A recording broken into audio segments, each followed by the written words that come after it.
بے یقینی کی کچھ مثالیں میں آپ کو سمجھاتا ہوں. ابھی تک شاید کچھ لوگ کہہ رہے ہوں گے یار یہ بات تو ٹھیک کر رہے ہیں, بے یقینی ہونی نہیں چاہیے, مگر ہمیں تو بے یقینی نہیں ہے. اب میں کچھ ایگزامپل کے ذریعے سمجھاتا ہوں. ہم مانتے تو ہیں اللہ پاک رزق دینے والا ہے, ٹھیک ہے, پھر بھی مال کے پیچھے مارے مارے پھرتے ہیں. کوئی لندن پیرس کے خواب دیکھ رہا ہے, کشتیوں کے اندر بیٹھ کر, پچھلے دنوں واقعات ہوئے نا, پیسے دے کر وہ ڈنکی لگا کر جاتے ہیں, کوئی راستے میں مر جاتا ہے, کوئی کشتی میں بیچارے ڈوب گئے. کیوں؟ یقین نہیں ہے ادھر پیسے نہیں ملیں گے ادھر پیسے ملیں گے, کسی طرح ادھر چلا جاؤں یا مر جاؤں گا بھوکا. ذرا غور کیجئے اے میرے پیارے اسلام بھائی, کو سود کا کام کرتا ہے. کیوں کرتا ہے سود کا کام؟ یقین نہیں ہے نا کہ حلال کماؤں گا تو پیچھے رہ جاؤں گا. ملاوٹ, رشوت, ڈاکہ, چوری, اگر ان تمام غلط کاموں کے پیچھے آپ دیکھیں تو یقین نہیں ہوتا کہ یار ملاوٹ نہیں کروں گا تو مال نہیں بکے گا, پیسے والا کیسے بنوں گا, غریب ہی رہ جاؤں گا. یقین ختم ہو گیا ہے, جس کی وجہ سے ہر دوسرے آدمی کو جناب غلط کام کرنا ہے. آگے چلیے, ہم مانتے ہیں نماز دنیا بھی سنوار دیتی ہے, آخرت بھی سنوار دیتی ہے.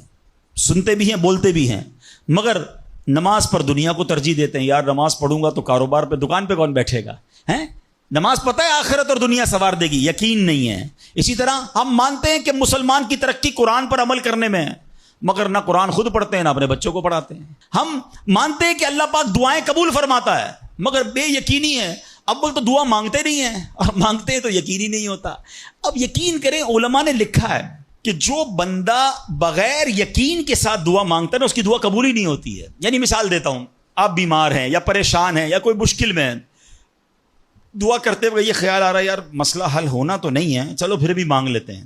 علماء کہتے ہیں حل ہی نہیں ہونا ہے, تمہیں رب پر ہی بھروسہ نہیں ہے. اب مثال دیتا ہوں اس کو ایک بلا تمثیل. آپ کا کوئی ملازم ہے, اس کو پیسوں کی ضرورت ہے, اور وہ آپ کے پاس آ کے کہتا ہے صاحب 5,000 روپے کی ضرورت ہے, مجھے لگتا تو نہیں آپ دیں گے, چلیں پھر بھی آپ سے مانگ ہی لیتا ہوں.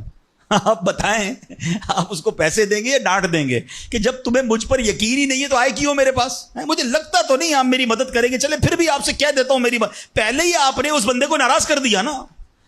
ہم کہتے نہیں ہیں, مگر ہماری بے یقینی یہ کہہ رہی ہوتی ہے اور اللہ سے دعا کر رہے ہوتے ہیں کہ اللہ مجھے امید تو نہیں تو دے گا, پھر بھی میں مانگ رہا ہوں. توبہ توبہ.